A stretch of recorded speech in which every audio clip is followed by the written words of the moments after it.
إكرام عبد الكريم حسن أو كالينتا تضباط قشي أياد قدونسين إيسان مدن مدحوينة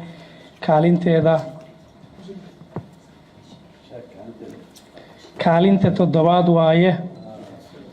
كالينتا تضباط وايه إكرام عبد الكريم حسن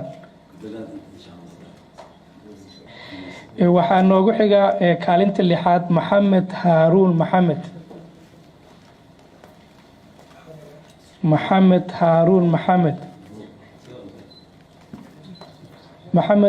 maxamed waa Jubbaland aan umaleynaya soo ma ahayn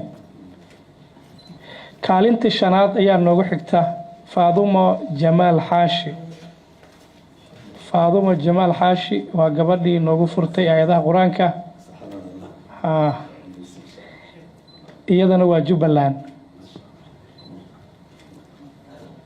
waxaa noogu xiga kaalinta afraad Sadiiq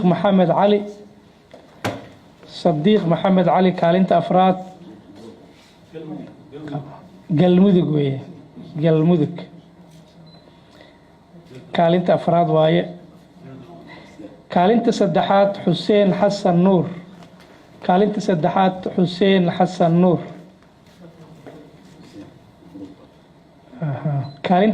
Xuseen Xasan Nuur waxaan u maleynayaa koonfur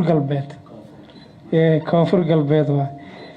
aad iyo aad waa kaalinta saddexaad waxaa noogu xiga Yuusuf Xasan Cismaan oo ah kaalinta labaad Yuusuf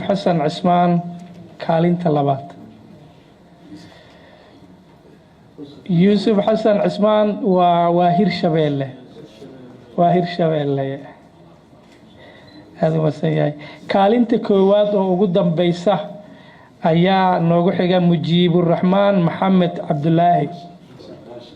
kaalinta koowaad wiilkaas yarka ah galay wuxuuna ka socdaa gobolka Banaadir